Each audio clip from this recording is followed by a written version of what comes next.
Hi, it's me, Tim Dodd, the Everyday Astronaut. Last night, Elon Musk updated the world on SpaceX's Starship development. Let me tell you, the event was amazing. We learned a lot of really cool details, but I'm still a little baffled by the pace of this program. It's unheard of. If only there was someone that could answer a few more of my questions about this program and about Starship. Elon, how's it going? Thank you. You know, full flow, stage combustion, not a bad idea.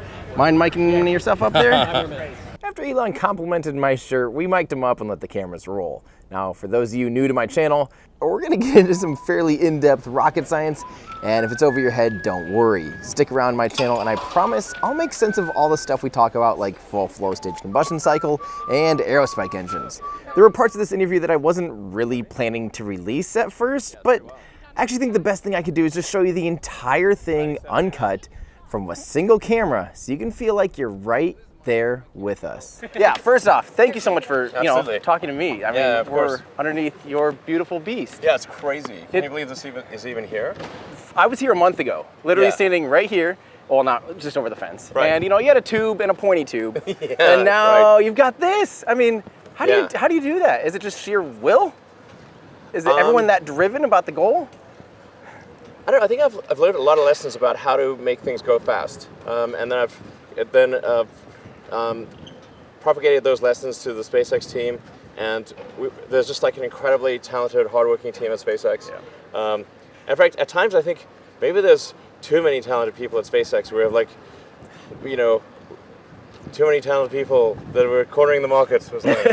But there's a very talented group that works super hard, and taking the general approach of if a design is taking too long, the design is wrong, and therefore the design must be modified to accelerate progress. Right. One of the most fundamental errors made in advanced development is to stick to a design even when it is very complicated, and to not strive to delete parts and processes. Right. It's incredibly important. So this is why the switch to steel was because the advanced carbon fiber was taking too long. Right. And you're definitely not a sunk cost fallacyst. You're definitely not. This is clearly the new path forward, let's hop on it. Yeah, is it in the future or not? If it's not in the future, who cares? Yeah, and you did that, I mean, look at last year, Dear Moon. You guys were kind of in that awkward stage of probably figuring this out right here. You had the carbon fiber mandrel. We didn't even have the steel. I think we were still on the path. When was the Dear Moon thing? Almost exactly a year ago. That was before the change to steel. Yeah, you guys, I mean, you showed the carbon mandrel and everything, and you're excited about that, but then all of a sudden we see you switch. I canceled the carbon fiber design in October last year. Yeah, so just after that. Yeah. And what people don't understand is that you're the lead engineer. You're literally This is I was actually at dinner with a friend, and he was like, "Well, who's the chief engineer at SpaceX?" I was like, "It's me." No, it's like, it's not you. Who is it?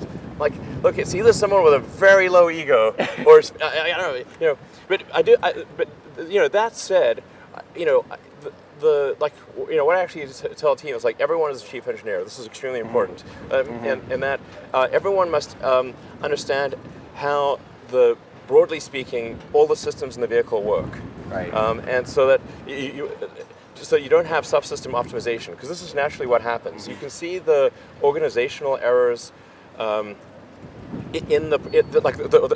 product errors reflect the organizational errors. So essentially you'll see that there's an interface at this, if you got whatever departments you've got, that will be where your interfaces are. Right. And then instead of getting rid of something or questioning the constraints, the one department will design to the constraints that the other department has given them without calling into question those constraints and saying those constraints are wrong. And you should actually take the approach that the constraints that you are given are guaranteed to be some degree wrong. Guaranteed to be some degree wrong. Because the counterpoint would be that they're perfect. Right, which is never. You say what's the probability that this is the Platonic ideal of the perfect part? Right. Zero. Okay, basically. Yeah. So you question your constraints. It does not matter if the person handing you those constraints won a Nobel Prize. Even Einstein was wrong some of the time. Right. So question your constraints. This is extremely important. And I think another thing that you say what are the mistakes that smart engineers make? I think that one of the biggest traps for smart engineers is optimizing a thing that shouldn't exist. Yeah. So they'll just sit there and spin on that thing that's just like, why do we even have this in the first place? Absolutely. Yeah. So because when you go through college, like studying physics and engineering, I studied physics. You have to answer the question that the professor gives you. You don't get to say this is the wrong question. Right. Yeah. But in reality, we have far more degrees. When you're in reality, you have all the degrees of freedom of reality. And so the first thing you should say is this question is wrong. Yeah. And that's what you said last year. Yeah. I mean, you kind of said like it took us a long time to frame the question even. Because Yes. we didn't necessarily know It took what it ages was. to frame the question. Yeah. It's just like the Hitchhiker's Guide to the Galaxy. Douglas Adams, best philosopher ever. Maybe, I think, best book in philosophy ever, Hitchhiker's Guide to the Galaxy. This book is so deep, people don't understand. But like in the Hitchhiker's Guide to the Galaxy, the Earth is a giant computer. Right. And the Earth, it comes up with the answer 42. Okay. Yep. And to the question, like, so what's the answer to life, the universe, and everything? Answer is 42. And like, they're like, what the hell? That doesn't make any sense. Right. It's like, the hard part is the question. The answer is the easy part. You need a much more powerful computer to tell you what the question is. Right. And this is true. At the point at which you can properly frame the question, the answer is comparatively easy. Right. Yeah. I have one more question for you. I'm working on a video about aerospikes. It's going to be about an hour-long video on aerospikes, and they're like the rotary engine of rockets. Like the rotary it's advantageous in some ways. Yeah. Like a wankle. Man, I tell They're you. cool, but I know. What's your biggest beef on them? Because I'm trying to get as much insight on like why do you think they aren't used? And obviously, I assume you're not ever going to an aerospike for a lot of reasons. I've internally asked this question so many times. Like, guys, shouldn't we maybe do an aerospike? The challenge. So you can explain to the audience what an aerospike is? Oh yeah. Okay, You're going to be like the end of this thing. I've already set it all up. Otherwise, Yeah. what the hell are you talking about? Yeah. So you got to get your combustion efficiency. Like there's really two parts to like when you have a rocket engine, what are you trying to do? You're trying to shoot things out as fast as possible in a straight line. Yes. Yep. Converting as much thermal and pressure into kinetic energy. Yes, That's exactly. possible. So you have your combustion efficiency. So what percentage of max theoretical combustion efficiency are you? Mm-hmm. And then what's your nozzle efficiency, which is really are you straightening the flow and shooting the molecules out in a straight line so that you go in the other direction? Yes. Newton's third law. Yep. With a traditional combustion chamber, you can get to a very high combustion efficiency because the molecules are all sort of bouncing around in there. They've got time to combine and do their thing. And then when you sort of choke it through the throat, that gives them sort of more opportunity to combine. Yep. So you can, we think we can probably get to 90, certainly 98.5, hopefully 99% of theoretical combustion efficiency. This is so if God himself came and knitted together the molecules to do 1% better. Okay, maybe 1.5% better. That's very high efficiency. Because of full flow stage combustion. Full flow stage combustion, exactly. Yeah. You've got a gas-gas interaction. So you've got two hot gases combining. Yeah. And with a relatively simple reaction, the only thing that would be simpler would be hydrogen. But you got CH4 and O2. It's pretty simple. You don't have any long chain hydrocarbons. With kerosene, you got the long chains. They got to break down. They got to recombine. It's like total soup. Yeah. It's like potluck dinner situation. It's very hard to get high combustion efficiency with kerosene. So when you look at the what's the theoretical value of say a LOX kerosene engine as compared to a methane engine, the kerosene actually looks more compelling than it really is because you can't achieve the high combustion efficiency with kerosene that you can with methane. So you actually want to say what is the actual achievable combustion efficiency times the theoretical chemical energy. That's the real number. Right. And this is where methane starts to look really good. Yeah. It's like very hard to get to like 96% combustion efficiency or even 95% combustion efficiency with kerosene.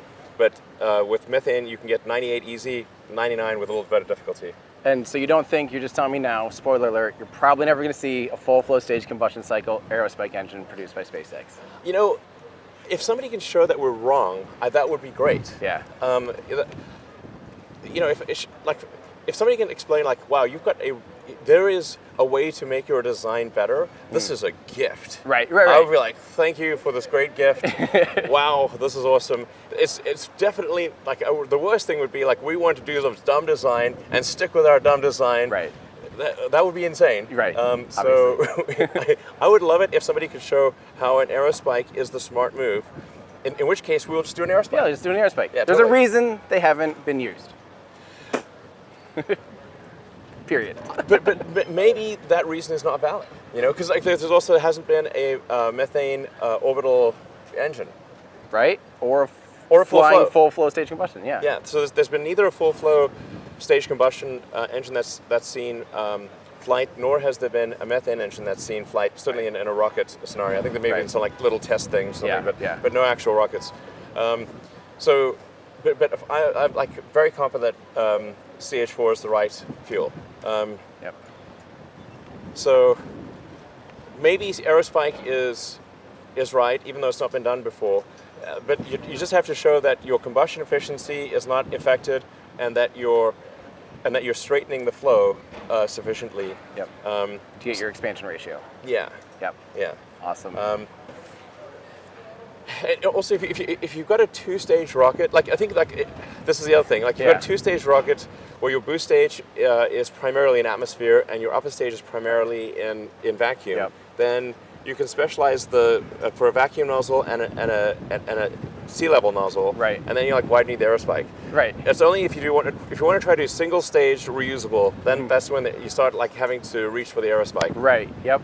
Yeah. That's awesome. Yeah. Aerospikes with Elon Musk. Hey, thank you so much. But I would love it if somebody could show like, hey, you're missing the mark. You could do this different thing, and this would be a better move. That would be thank you, please. Right. Yeah. Yeah. Of course. Absolutely. Yeah, totally. Hey, Okay. thanks for your time All again. right, thanks Seriously. again. Yeah. Pleasure All right. meeting you.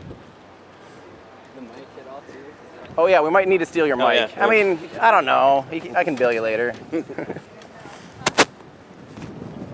Thanks again for this. Absolutely. Man, I have to say, I've been IAC It's so 2016 seeing that was like it was almost like awkward back then because it was like I know. you're insane, and now it's like, hey, look, I'm not insane. Well, obviously insane, but I mean, even when I'm exposed to this all day, it's still like, holy shit, it's still mad. Yeah. To see it actually there. And I was up in the nose. I'm going to post this later, but Jack Bayer's photo. Bayer, he got a photo of you, like I think like peeking out of it. Well, like this is when I was inside there. No way.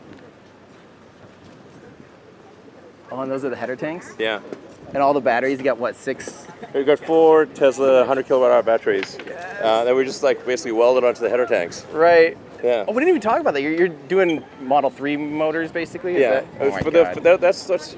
I mean, I don't love the. I think we should just have electromechanically.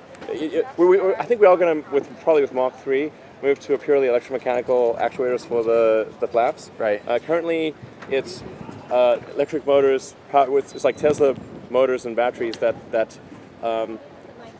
essentially pump hydraulic fluid into an accumulator, and then the hydraulic piston moves the flap. Yep. But it would be simpler to just have the motors directly Just kind of do like worm drive the flap. Yeah. So That's awesome. yeah. And also the way the header tanks are done right now is crazy. We shouldn't be carrying the header tanks like cargo. I think we want the header tanks to be integral to the tip. So essentially, like just take the tip, use the tip of the rocket as half top. of the header tank, and essentially mirror the main tanks, but in small form in the nose. So just have 2 domes. And have the oxygen and fuel in the tip of the rocket. Not carrying the tanks like cargo, but having the tanks Just integrated, right? Yeah. Like, okay. Just a mini version yeah. with big tanks. Right. Okay, and then because you don't have an extra wall and everything too. You have It's extra wall, no integrated mounting into planes, yeah. Gotcha. Like in the early days of rocketry, like V2 or whatever, the fuel and oxidized tanks were carried like cargo in the aeroshell. Oh, really? Yeah. In the early days of aircraft and rockets, the propellant tanks were carried like cargo. Right. And now modern rockets of modern rockets and airplanes. Like the wing is just a fuel tank in wing shape. Yeah. Yeah, we just do the same for the header tanks. I love it. Yeah. Thanks again. All right, thank you. Yep, thank you guys. Sorry, I didn't mean to keep him so long, I guess. Why are you looking at me? Was I rushing you out? No, not at all. It's everything at the end. Come on. I'm just trying to kick him out of here, you know? I'm wasting all my time tonight. Just kidding. That was awesome. We've still got a lot more questions to get answered, and stick around because I'll have a lot of content explaining some of the topics we talk about. And sorry about the whole thing on aerospikes. I wasn't planning to release all that because that's for a video I've been working on, but whatever, I guess you get an aerospike video spoiler today. My bad. Sorry, in the interview I didn't really get much time to talk about heat shields or the super heavy booster or what the interior of Starship might look like, but maybe if we're lucky, Elon will continue to update us on Twitter. Or Elon, you can always come talk to me anytime about all the nerdy stuff you want. I love it. I think you did too. I owe the biggest thank you to my Patreon supporters. You guys have helped take this little passion and hobby into a career. It wouldn't be a career without you guys, so thank you so much for your support. If you want access to more behind the scenes things and exclusive content and access, please consider becoming a Patreon at patreon.com/everydayastronaut. And if you want your own full flow staged combustion cycle shirt or other really cool nerdy aerospace stuff, I've got you covered. Go over to everydayastronaut.com/shop. And if you work in the aerospace industry, click on the link below the description of the apparel that you want. Click on that. You can get 25% off as my thank you to you for inspiring me to do what I do. I wouldn't be doing any of this stuff if you weren't doing crazy things to get humans off this planet. So thank you guys. It's everydayastronaut.com/shop. Thanks everybody. That's gonna do it for me. I'm Tim Dodd, the Everyday Astronaut, bringing space down to Earth for everyday people.